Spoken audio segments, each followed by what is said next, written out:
Hey everybody, how's it going? Welcome back to the World of Filara. My name is Topher. How's it going? How's it going? If you're new here, welcome to the club, welcome to the fam.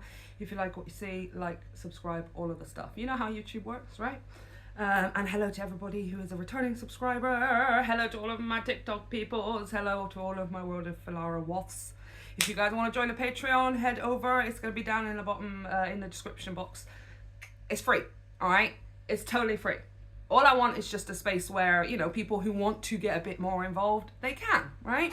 Every day over there, we work on ourselves, we ask questions, we invoke thoughts, try to encourage critical thinking, self-analysis and awareness and things like that. But at the same time, also laughing at a lot of stuff.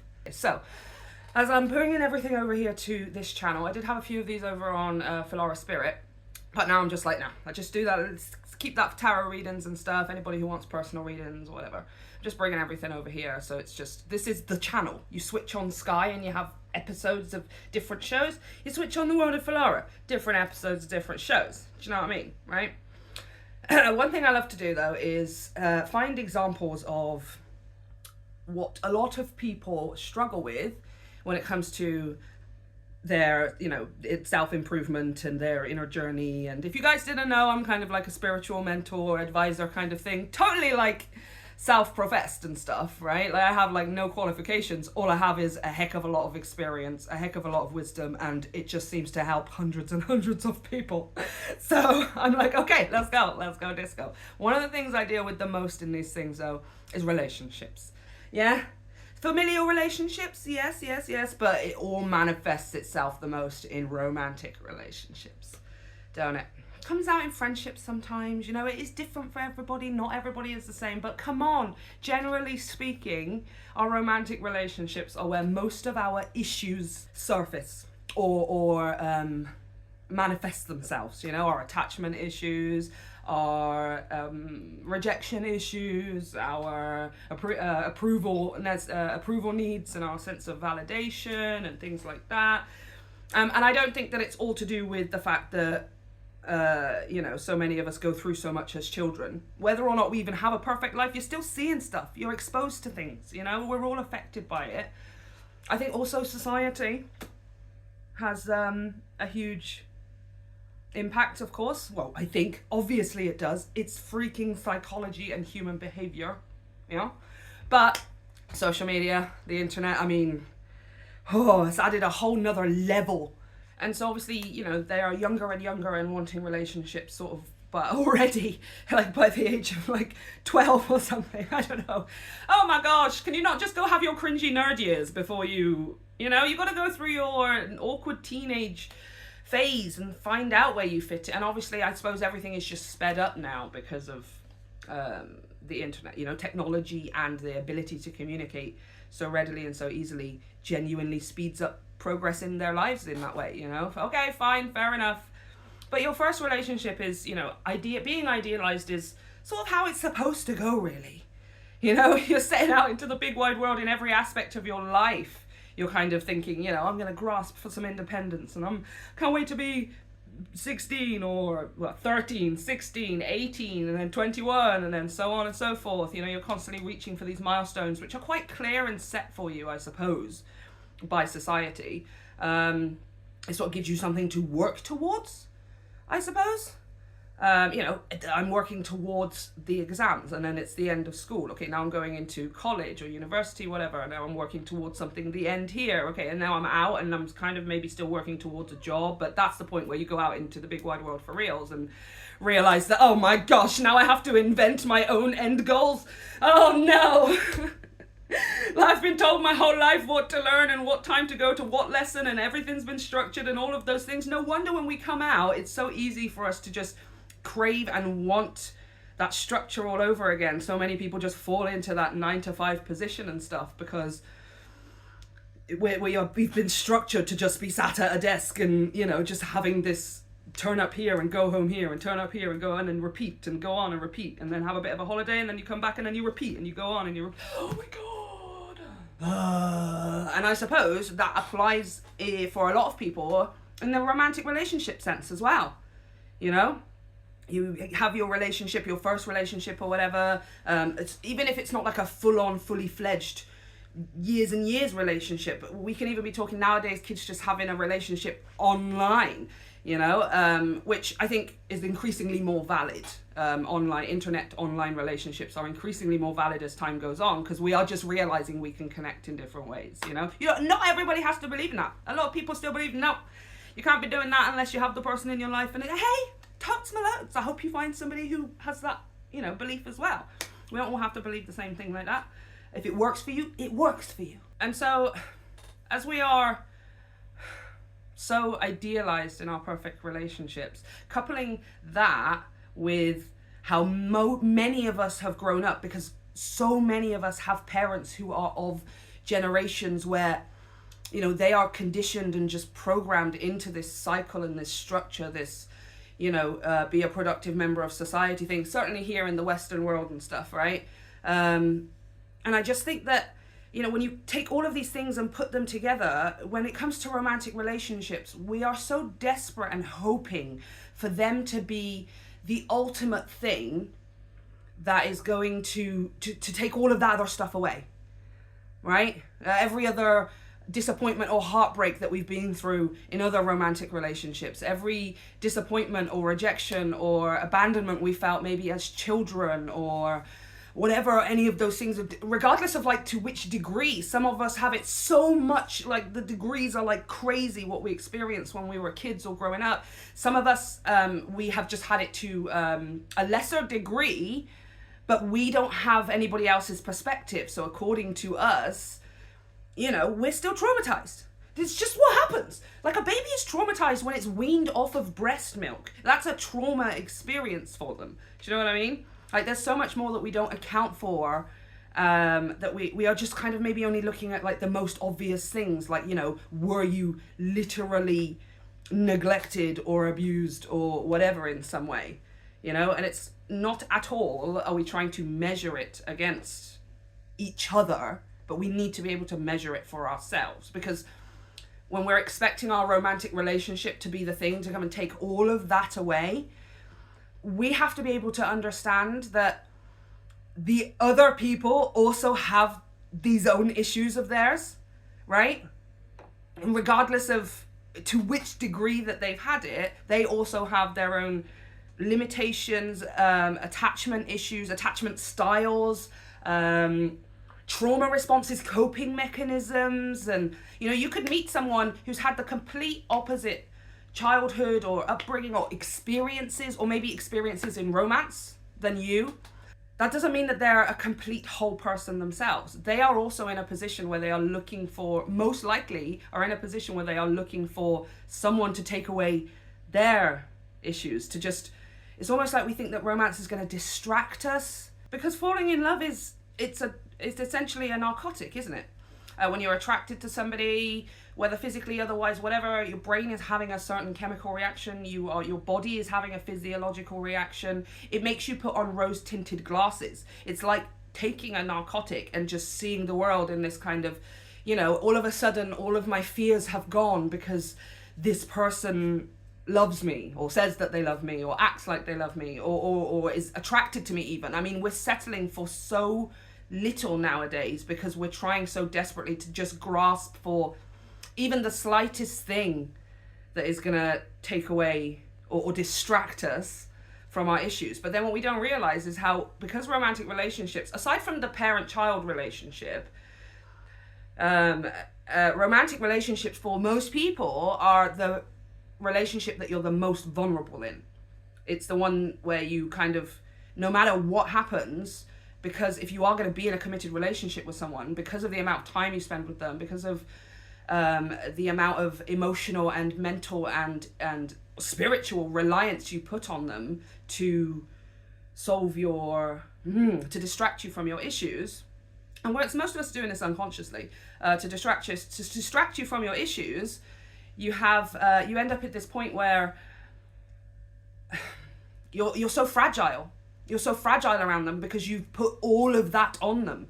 Regardless of whether you've even sat down and spoken about that's what you're going to do, you've put so much of your mental, emotional, spiritual, maybe even physical security on this person distracting you from your issues, when anything happens, when they say something, when they do something, when something external happens, to rock that boat and make it look a little bit not like it's going to distract, like, oh my gosh, you're supposed to be distracting me from my issues. You're supposed to be the thing that heals all of those things. No.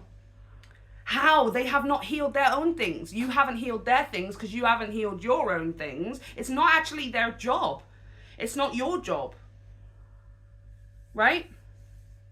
And so one of the things that I'm constantly seeing when I deal with questions and like people's genuine issues that they come to me with, 75, not even 70, 80, 85% is romantic relationships, because they're hitting this point where they're realizing that this is not distracting me anymore. You know, for some people it maybe only works for like 6 weeks, 6 months, a couple of years, and then all of a sudden it's just realizing the problem. For some people, they will continually take those milestone steps to refresh the distraction energy.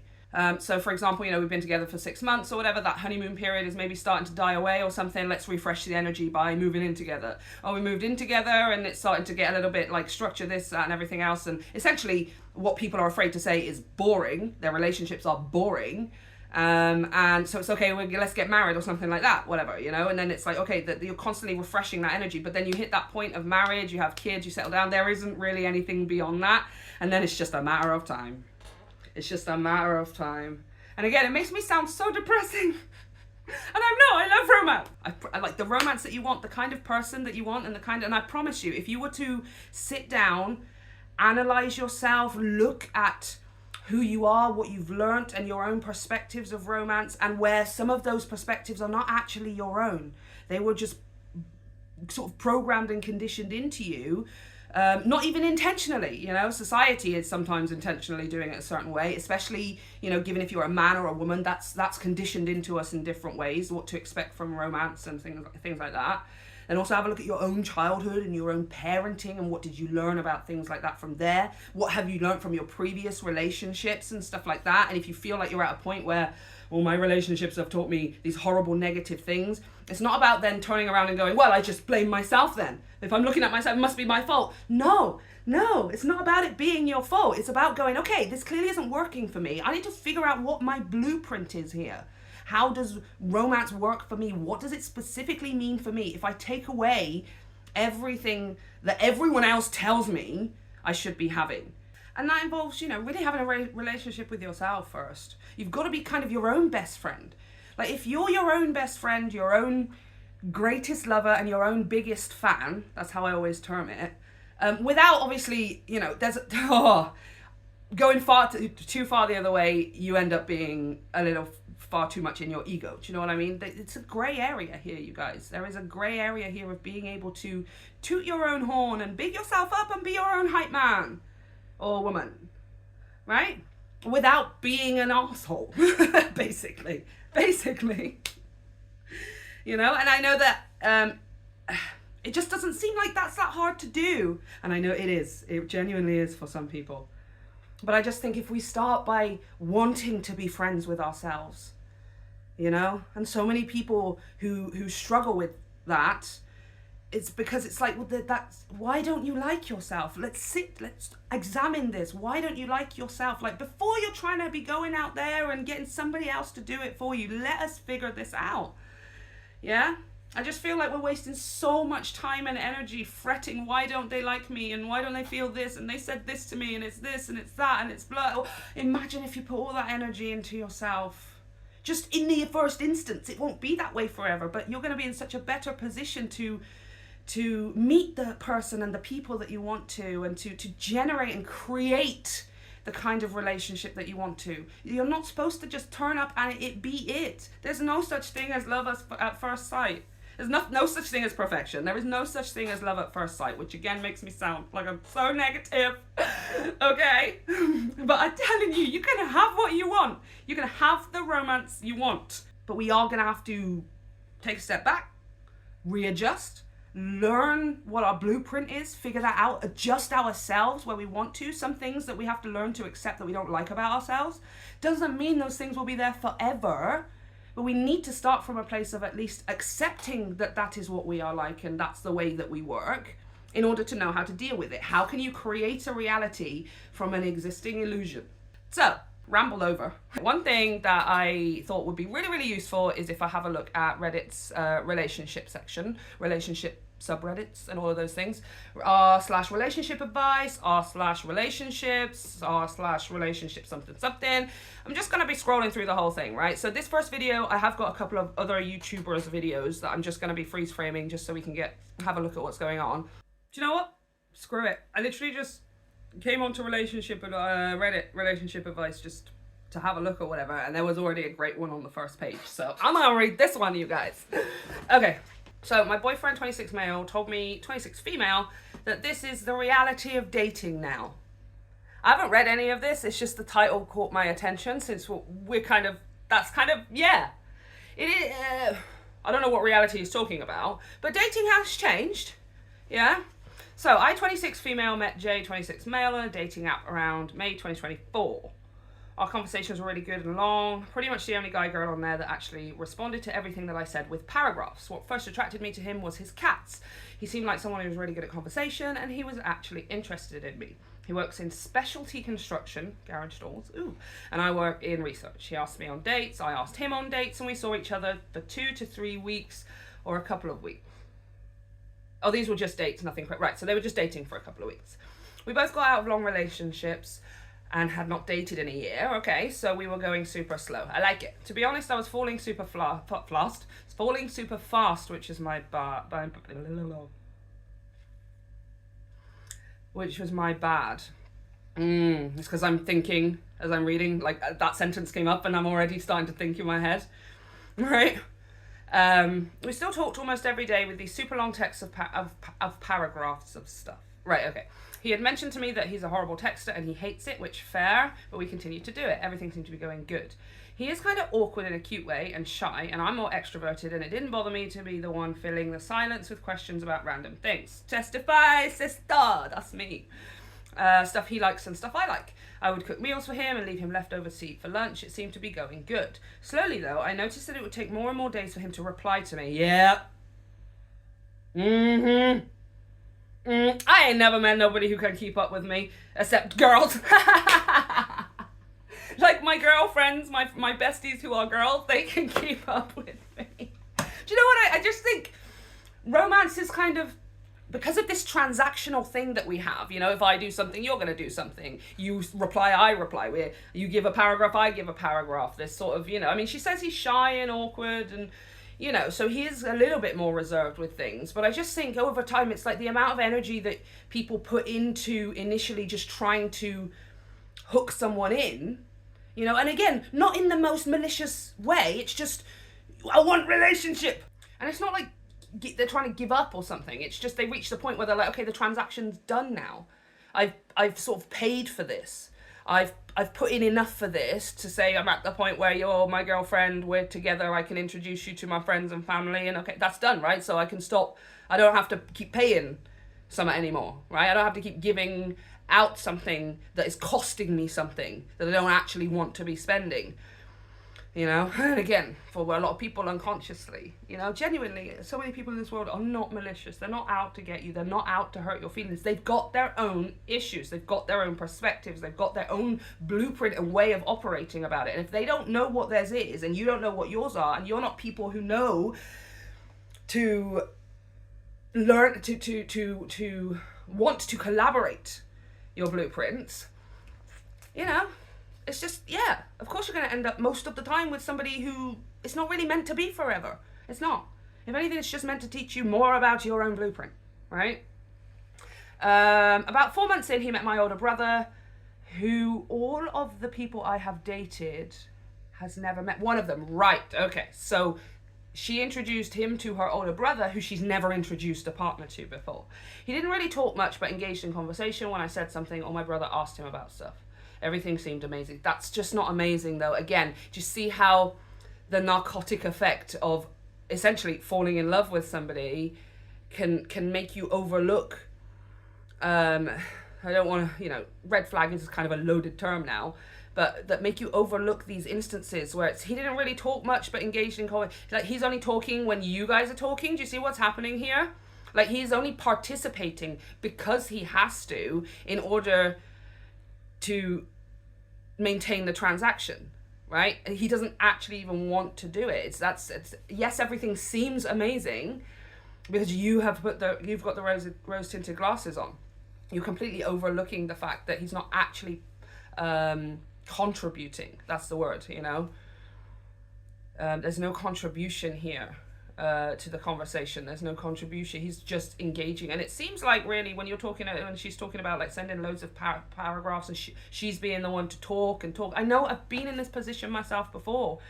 You're always the one carrying the conversation. You're always the one holding, and the other person just kind of is mirroring and agreeing, and they have their own opinions and stuff like that, and you know, and even you might disagree on things and stuff, but it's not like you're looking to argue with somebody, but you're just not getting back that same level of active engagement, you know? So I think no matter how long it went on, she would have felt the drain on her energy eventually. And he doesn't need to bring the same things to the table. If you want to be introverted and shy and, you know, sort of keep to yourself and this and everything else, fair enough. But ideally you would be contributing that active engagement in other areas, and it just doesn't seem like that's happening either. Right? You don't bring the same things to the table. What's the point of coming to a relationship and bringing the same things to the table? Oh, now we've just got an abundance of this one thing, you know?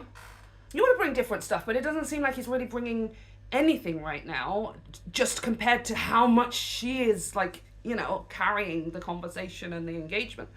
Okay, 5 months in, still not official at the beginning, I met his mum. Wait a minute. So they weren't official, but he introduced... Let me just go back here. We got along great because she and the sister were alike. She introduced me to his cousins on the camping trip as his girlfriend. So the sister introduced her as the girlfriend, but he won't introduce her as the girlfriend. And I understand, okay, it was easier to just... But what do you mean it was easier? What do you mean it was easier? What's the other option? The other option is to say, this is my brother's friend, 26 female.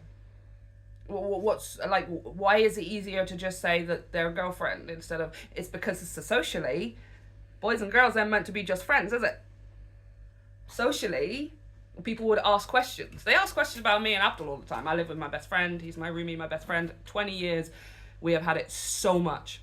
So much. It's only as we've gotten older and our entire city and community knows that we are just best friends now. But for the longest time, for the first 15 years of our relationship, everyone was just trying to ship us all of the time. Just constantly.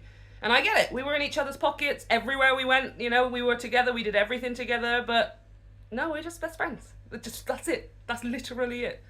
But I get it, you know. And socially, there's just like, that doesn't make sense. Girls and boys aren't friends. They're like two freaking different species. Do you know what? But you're still going to come and ask me why you got romance problems. That's your perspective, and you're still got questions as to why you're struggling with it. Okay. So 5 months in, I met his mum. It was his +1 for his best friend cousin's wedding. Jesus Christ. Okay. I met his grandfather. I was glued to his sister the whole time because he was in the wedding party. Gotcha. He's probably ushering and doing stuff, right? He came and checked in on me a lot, gave me so much attention during this time. We had an amazing time. I was in a lot of the pictures with him, and he introduced me as his girlfriend. And at a point I asked, so am I actually your girlfriend? And he said, well, it feels right. I was so happy, and he seemed to be too. Milestone. See that refresh of energy there? See that refresh of energy? You know, it's like, okay, Dad, let me just hook it up. Okay, now we're back on track. Narcotics working again. Unfortunately, this narcotic, you need more and more and more of it in order for it to work the next time and the next time and the next time, right? Like an antibiotic. Eventually, it don't placate the way it used to. But he's had a bit of a refresh of energy here. I was so happy, and he seemed to be too. After that weekend, he was constantly busy, so it was about 2.5 weeks until we saw each other again. Okay. I mean, I want to know what transpired in that 2 weeks and stuff. Do you know what I mean? Again, because it's like, I can't imagine being in a position with somebody like this where, you know, I wouldn't talk to them every single day, you know? And that's not because it's like clingy, whatever. It's just, that's what I do with my best friends. Do you know what I mean? And I personally just me, do not want to be romantically connected with anybody who has not previously and is not already my best friend. Do you know what I mean? That's just the way I work. Y'all guys don't have to do it like that, you know? And even then, I don't even want to do it then. Can we just be best friends for all of eternity? I literally can't be bothered with this crap. Do you know what I mean? I can't be bothered with... What an immense waste of energy and time to be constantly wandering around every single second of your day stressing about what somebody thinks about you. You know? But most vulnerable relationship, putting everything on the line, having to put massive trust in this person that they're going to solve all of your issues. Yeah, you know, it makes sense. In a sort of confusing way. Oh my gosh. We went to my friend's Halloween party, had an amazing time. Always talking about having amazing times. Do you know what I mean? I would love to sit down with this girl. I want to tell me about these amazing times. You keep saying you've had an amazing time, and I know obviously you don't have enough space to write it here in this Reddit post, but tell me about that Halloween party. Like, what happened, and what specifically do you remember doing and talking about with him and other people and things like that and stuff, you know? Because I feel like we had an amazing time. Everything was amazing. It seemed amazing. She's used it about 56 times already, and I'm not even halfway through. Are you trying to convince yourself? Are you trying to maybe, just a tiny little bit, convince yourself that it was amazing? Yeah? And the answer's allowed to be no, right? It's important that we ask these questions for ourselves. Ask these questions of yourself and analyze and figure these. Am I just applying an illusion? Am I projecting really what I want this to be? Am I projecting what I'm scared this will be? Just sometimes asking the question is all it takes, you know? So, had an amazing time at the Halloween party, but the next day, Sunday, my friend had messaged me a picture of Jay that had liked her sister on the dating app we were on before. She sent a screenshot of the dating app where Jay, the person that she's with, had liked a photo of the friend's sister or something. Okay, I'm there. I have to like sometimes put this out in my brain to actually visualize like what on earth is going on here. There's a lot of people in this story. Okay, she said it had to be recent, which yes, because of the 30-day inactivity thing. Right, okay, so 30 days inactive on whatever this app is, and your profile gets, you know, closed for a while or whatever until you log back in. So it had to be recent. That makes sense. I was distraught. I texted him I was coming over and we talked. He reassured me that he had deleted the apps and he did show me. He said that I deleted them the night we became official, which I understand, but also kind of makes me feel weird because I had deleted mine after I had met his sister.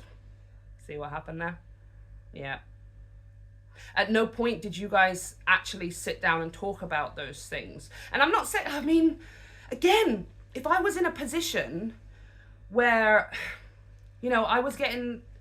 Well, I wouldn't be in this position. But if I was in this kind of position where it's like, okay, I'm at the point where I'm going to get rid of the dating app that I would never use, because, you know, I'm feeling a little bit more connected and I want to go further with you, I kind of would just say it. And it's not even to let them know because, you know, they need to know these things. I would just bring it up in conversation. I'd be like, yeah, I totally just delete that. I'm like, what do I need that app anymore? I would just be so casual about it. I would want to talk about it as if this person was my freaking friend.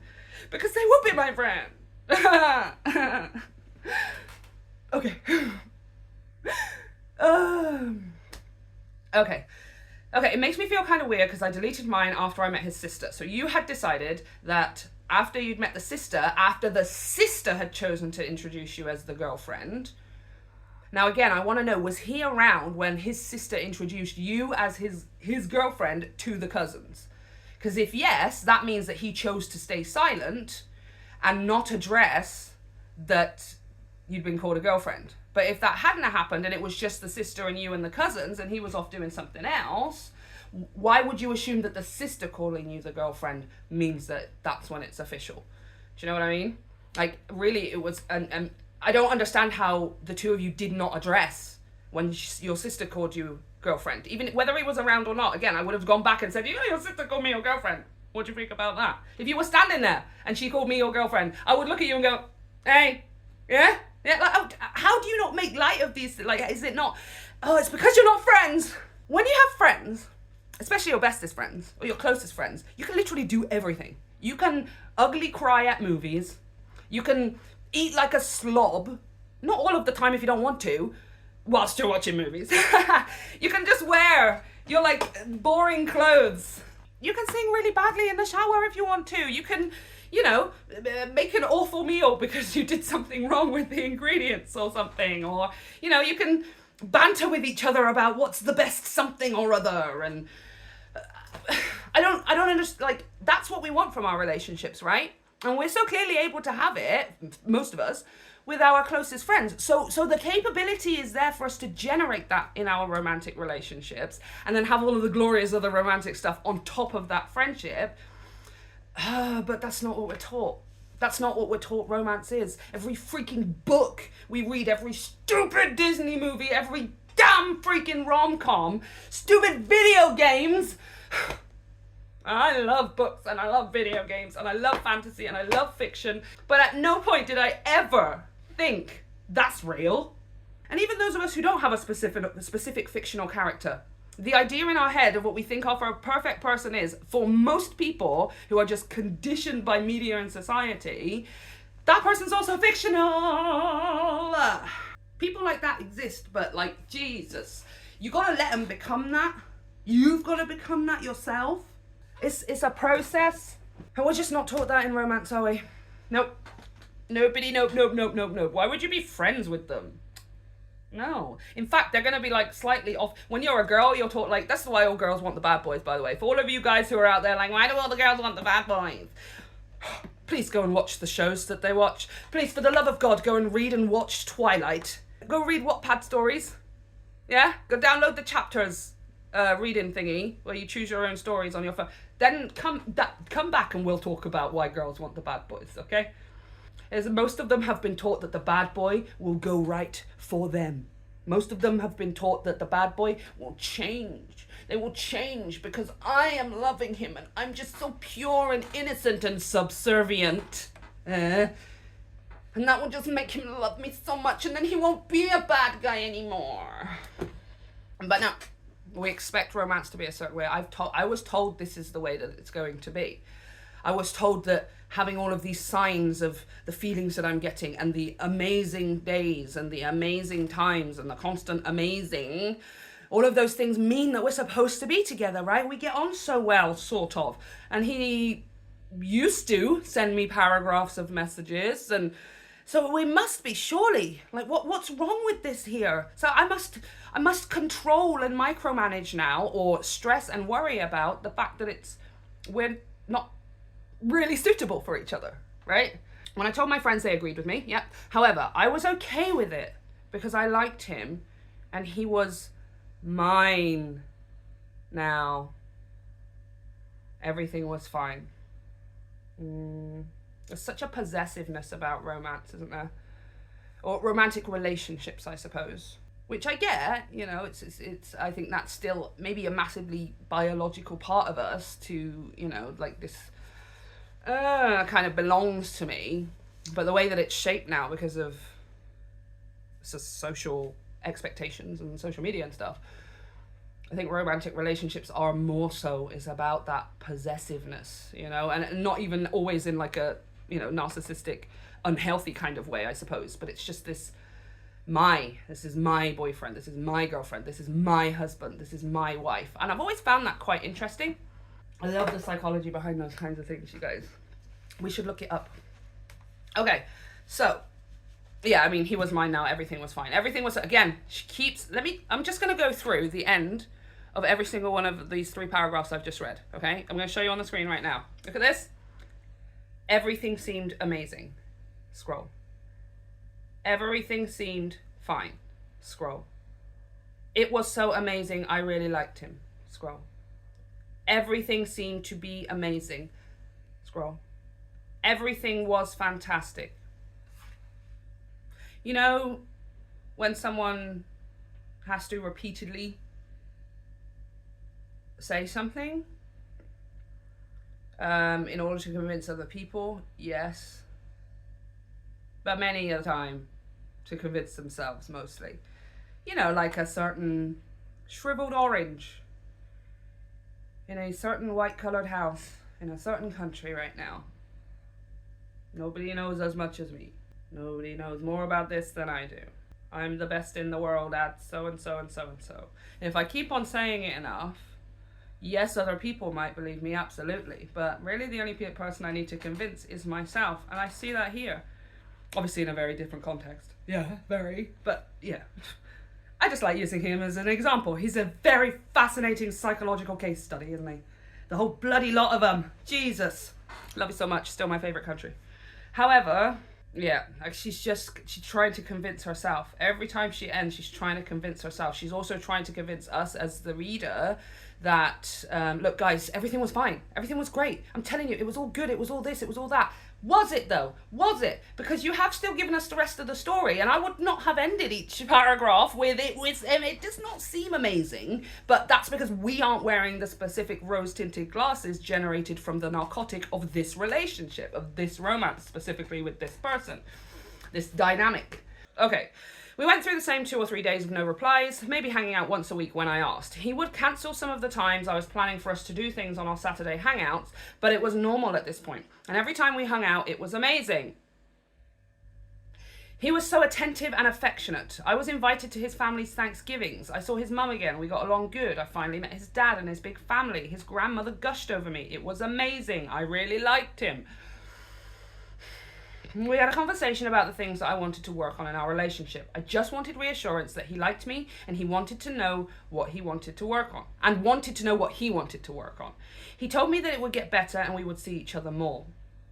It was a very good talk. Okay. Let me just act out that situation right now. Okay. So I would just like to have a conversation about, like, you know, what I want to work on in this relationship and stuff. And I really just kind of want some reassurance that we're good and we're, you know, both working towards the same things, and, you know, maybe what you want, like, what do you want to work on and stuff like that. What do you think? It'll get better. We'll see each other more. And I'll repeat, it was a very good talk. I'm laying everything out for you. Here is my questions. Let's talk about this like mature adults and decide right now where we are and what we want, etc., etc. Yeah, it'll be fine. We'll hang out some more. Excuse me? I felt amazing. I felt so good after he placated me with that tiny little bump. Because that's what it is. It's a bump. Yeah? You just got a little bit more of that narcotic. One tiny little bit more. Just give me some more. Just give me some. Tie me over. Tie me over until the next time, okay? Just tie me over. I just need a little tiny bit. He was just always busy with work. Christmas came and we hadn't really talked. Same old, same old. The fact that now she's settling into and has same olded the fact that he's not communicating with her. They don't see each other or talk to each other for maybe even days, weeks at a time, possibly, I think she said at one point. And that's normal now. That's just the way this relationship is.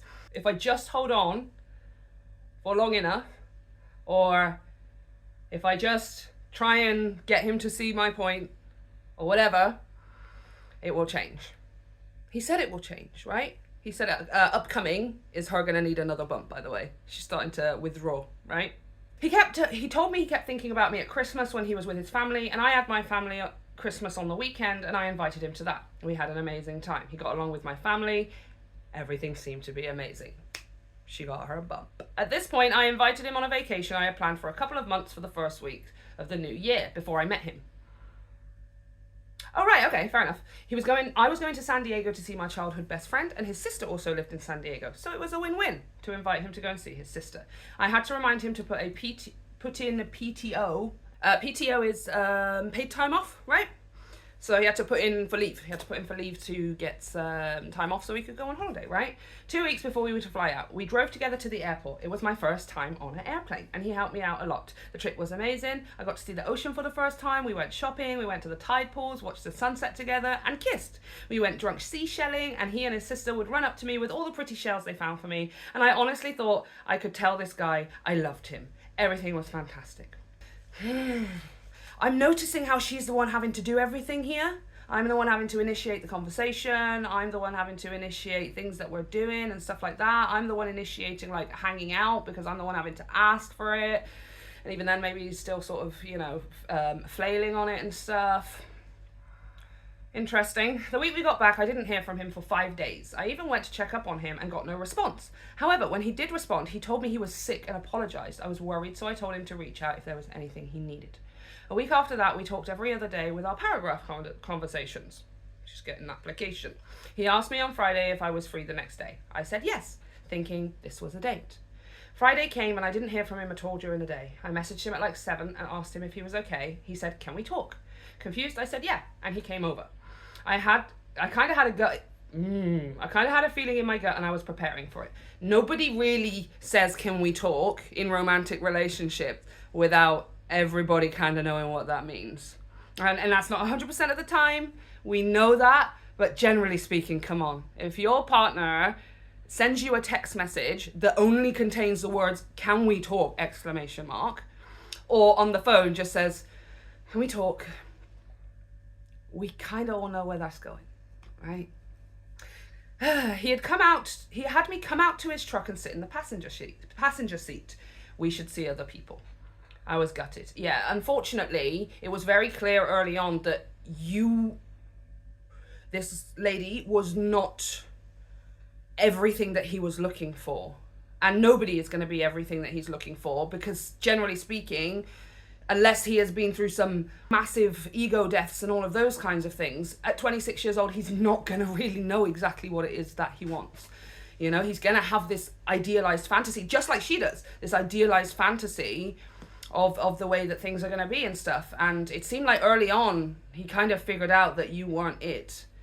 You know, it seemed like early on, you know, when the conversation started dying down, that's probably when he decided to switch out. And the thing is, it does kind of seem like, to some extent, he was kind of just holding you, keeping you around and holding on to it, sort of extending it as far as possible whilst he's looking for other things, or not even, maybe not even directly looking for other things, but keeping his eyes open. There are a lot of people in this world who will have fully fledged committed relationships and possibly even children and marriage with a person that they don't actually want to be with, whilst they are holding out for the actual person, because at least then they've got something. They've definitely got something, and nobody can tell them that they don't, but they're still kind of, their eyes are open and looking for the perfect, the one, you know? I mean, we're kind of just walking around lying to ourselves and each other so much, you know? We should see other people. I was gutted. I just asked why. He replied, I don't think we're compatible, and I just don't see myself marrying you. He knew that. He knew that months ago, when the conversation started dying down. He knew that. But he also liked the access and what you brought to him, the attention, the possible kind of fawning and stuff like that. Do you know what I mean? And getting that out. That's why, again, I discussed it earlier. It's almost like he's just putting in minimum effort. He's not really contributing. He's not really bringing anything to the table. He's taking what you're bringing to the table and really just bringing as little as possible. And every time something comes up, just placating you with a bump of falling in love, so that you go back into your, you know, narcotic state of being in love, you know? And he just needed to do that for as long as possible. Just keep him holding on for as long as possible whilst, you know, I'm making my other decisions elsewhere, you know? I was so gutted. I just don't see myself marrying you. You are so cute and sweet, and I really like you. We don't have all of the information and stuff, but just from what I can see here, from what I can read, it does seem like, yeah, he's not in love with you. I don't think he was ever in love with you. And I don't think he ever had the intention of falling in love with her. But I do think that he thinks that she's sweet and she's cute, and I do think that he you know, wants her to have the kind of person that would be able to appreciate that, you know. Again, he doesn't seem like he's being intentionally, on purpose, I'm out to hurt you, but he was definitely out for himself. He just wanted something he could feed off of to sustain himself whilst he was, you know, deciding really whether or not he wanted to settle, basically. He said that he had the feeling at the back of his mind for the last 2 months. He wanted to use the California trip as the deciding factor. I was so confused. I said some mean things. Don't apologize, you're not sorry. But I did apologize to him because he hurt me. I shouldn't try to hurt... Oh, right, okay. I shouldn't try to hurt him in return. Okay, so she said, don't apologize, you're not sorry. But then she apologized for, like, lashing out or whatever. That is not how I like to view things. I just asked if he was sure. He said yes, so it just ended like that. I didn't cry, and I still haven't cried. I tried so hard to cry when he was doing it, but I couldn't. It's a couple days now, and after talking with my friends, I kind of started to realize things. It was always me making dates. Baby girl, you are so clever. You're figuring it out. You're figuring it out. It was always me making dates. He only ever asked me to do something with him like 5 times throughout our entire relationships. When we talked, it was only me making a conversation. He never started any conversation. When we were in the car together, it would be silent because I would wait for him to talk about something he liked because I have car anxiety and more so just wanted him to have a chance to talk. But it was just silent. He only bought me things when I bought him things first. He only ever called me cute, never beautiful or pretty. He never celebrated any of my achievements, important events with me. He would just cancel because work. And I did love his family and his cats. As I typed this, I also realized I grabbed all of the things he left at my place for him when he came over to break up with me, but he didn't even think to give me the one thing that I left at his place. So I took everything that belonged to him back to him, and he didn't think to bring just the one thing or give me the one thing that I'd left at his. Even though he had thought for 3 days about breaking up with me. I think the thing that is making me super sad is just everything seemed to be so good when we were actually together. My rose-tinted glasses on. Girl! Oh, there is hope. You are saved. You are going to be fine. You are going to be so absolutely fine. You are figuring this out, and she's figuring it out at such a young age as well. Yes! Oh, I love this so much. That's just a brilliant way to end this. Like I said, I hadn't read this, guys. It was just going to be the one post because it's super long, so this video is just going to be this one. But, oh, yes, exactly. Yes, everything seemed to be so good when we were together. It's a narcotic that makes you think things are happening that aren't actually happening. And sometimes it makes you over-exaggerate on the positive end and over-exaggerate on the negative end. It goes both ways, you know? You have some people who are going to have rose-tinted glasses and ignore red flags and signs and signals and stuff, and then you're going to have other people who actually have something that is beneficial for them, but completely self-sabotage it because they're just living in their fear all of the time. Gray area. Okay? Not everything has to be gray area, but just gray area, you guys. Like, we got to learn how to regulate ourselves and how to like be in the boat of life, on the ocean of life, and keep ourselves steady. You know, waters may come to rock us this way, that way, this end of the scale, that end of the scale. It's our, well, not job. You don't have to if you don't want to, but life's a lot more productive and satisfying when you learn how to keep yourself steady, you know? I don't want to be bitter because the time we did have together was awesome. I know he didn't cheat on me after we became official. Yeah, I don't think he did either. This guy seems like, it's not even that he's lazy. He's just sort of quite detached, isn't he? I think my anxiety over all of this is because I'm embarrassed. It's recognizing how you feel. Recognizing that what we want to be able to expand our emotional vocabulary, right? To be able to actually explain what we're feeling. I am angry, yes, but I am angry because I feel that he embarrassed me. And it's like, okay, so you're actually feeling embarrassed. Yes, absolutely. And then why am I feeling embarrassed and stuff? What does this mean? And what can I take from it? Am I going to move forward embarrassed, assuming that other people are going to embarrass me? Am I going to move forward embarrassed and feel like I now need to value myself a little bit lesser so that it doesn't happen again? I mean, so many questions. We're all out here just constantly paying attention to all of this outside world stuff, which is very important in 2025. Yeah. But gray area. We want to be in the boat. We're in the world, but we don't have to be of the world all of the time. So that's my unsolicited r/relationship advice for today.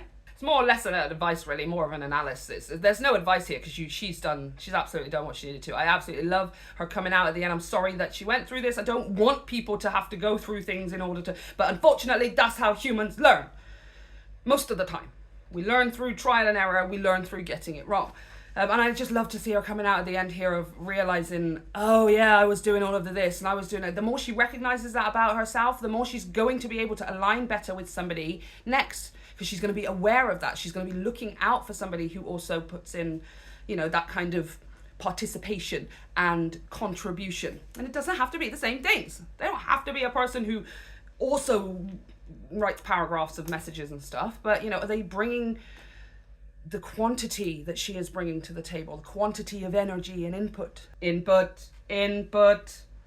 Johnny 5 is alive. Oh no, wait, it's number 5 is alive, and he's not Johnny 5 until later.